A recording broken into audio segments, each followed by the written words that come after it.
No vídeo passado, nós começamos a falar sobre a idolatria que acontecia entre o povo de Deus.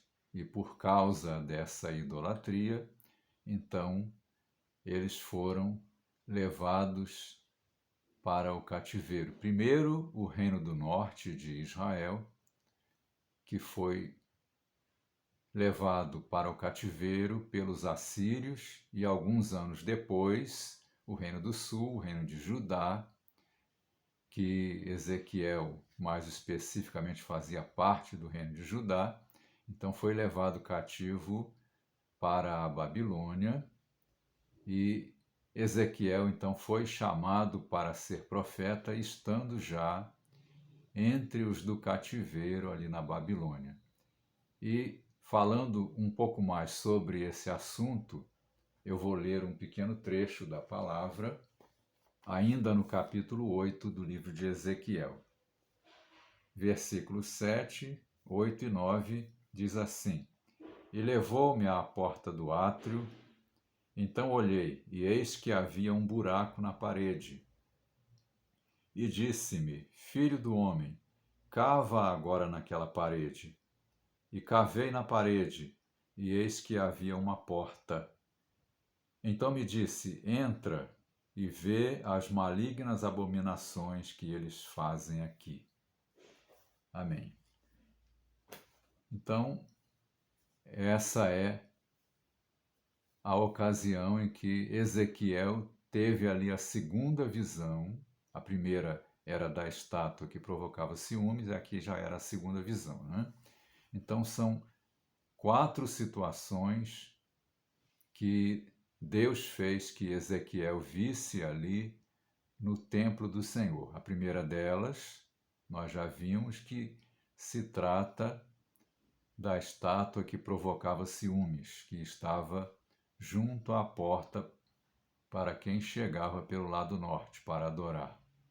A segunda visão é essa que nós começamos a ler aqui, em que quando Ezequiel, por ordem do Senhor, entrava naquela porta, ele viu então dentro daquele recinto um grupo de 70 homens dos anciãos de Israel que estavam ali num local cheio de pinturas de toda a sorte de répteis e de animais abomináveis a Deus, e também dos ídolos a que a casa de Israel estava agora acostumada a prestar culto, se afastando do Senhor. Na terceira visão, junto à porta do templo também, então Ezequiel viu um grupo de mulheres que estavam ali lamentando, chorando por Tamuz, que era um ídolo da Babilônia naquele período. E na quarta visão, ele pôde ver ainda no templo do Senhor um grupo de cerca de 25 homens que estavam virados de costas para o templo, estando no templo, mas estavam de costas para o templo, virados para o oriente, adorando o sol. E em tudo isso que Deus levou ali Ezequiel a ver, nós podemos tirar algumas lições muito importantes para a nossa vida, porque nós somos povo de Deus na atualidade. Não vivemos sob o concerto da lei, mas servimos o mesmo Deus, e também temos que prestar muita atenção na nossa vida para que nós não estejamos envolvidos com nenhuma sorte de idolatria, porque isso afasta a Deus de nós. Aqui no texto de Ezequiel, no capítulo 8, quando o Senhor estava ali falando com Ezequiel sobre essas abominações que eram praticadas no templo, o Senhor mostrava uma coisa, mostrava que ele se afastaria do seu santuário por causa da idolatria do povo. E a ocorrência dessas coisas no templo do Senhor, eu volto a dizer, nos faz atentar para aquilo que é praticado pelo povo de Deus. O templo do Senhor, ele nos fala da nossa adoração a Deus. Então, como é que nós vamos nos achegar a Deus para adorar, de tal maneira que Ele nos aceite? De nada adianta nós entrarmos para adorar na presença de Deus, se nós o fizermos de forma que Deus se desagrada, de forma abominável a Deus, então Ele não vai nos aceitar, não vai nos receber, ainda vai se afastar de nós.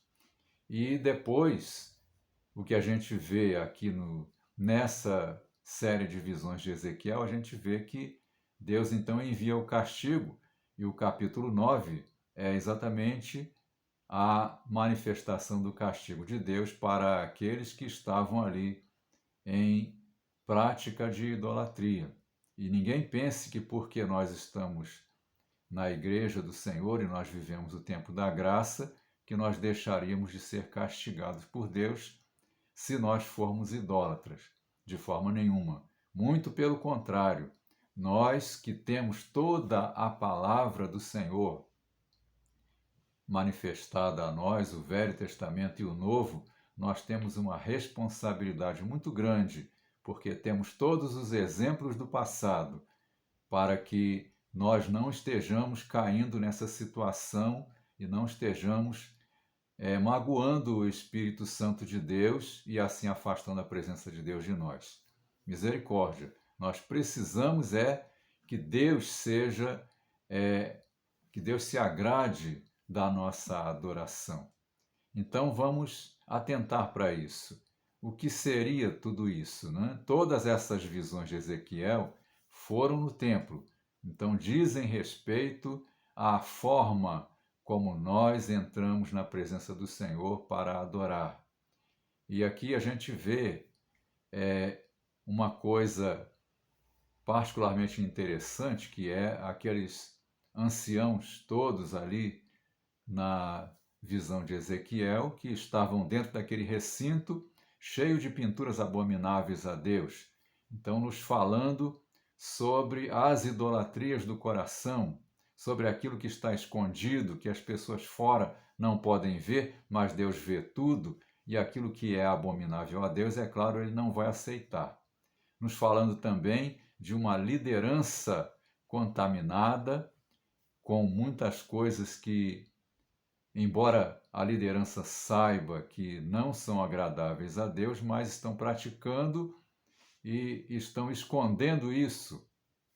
Um exemplo muito simples que pode acontecer não só com a liderança, mas acontece particularmente com algumas lideranças no meio do povo de Deus, é a questão da avareza ou do amor ao dinheiro, em que, como a palavra do Senhor também nos mostra no Novo Testamento, nós vivemos um tempo em que muitos fazem negócio de nós, negócio das coisas de Deus, e com isso eles estão praticando essa idolatria, porque estão amando o dinheiro. E a palavra do Senhor nos mostra que a avareza, o pecado da avareza é como o pecado da idolatria. Então afasta a Deus daquele que assim o pratica e ainda atrai o castigo de Deus, o juízo de Deus contra as más obras. Particularmente aqui nós estamos falando de idolatria entre o povo de Deus, então não podemos deixar de atentar para isso. E outras coisas mais que ocorrem no meio cristão, particularmente, que é o nosso foco, né? Então não podemos permitir que nada venha a tomar o lugar que pertence a Deus em nosso coração, porque se houver alguma coisa que não é agradável a Deus na nossa vida, a nossa adoração não será aceita pelo Senhor.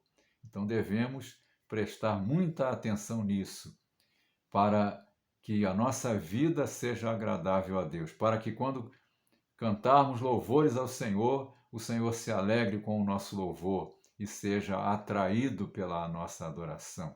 Se assim for, nós seremos abençoados. Mas o contrário também é verdade. Se nós estivermos de forma desagradável diante do Senhor, ele se afasta de nós. Então devemos prestar muita atenção nisso, para que a nossa vida glorifique somente a Deus. Então, preste atenção na forma como você se apresenta diante do Senhor, e o Senhor então vai se agradar da sua vida. Que Deus nos abençoe.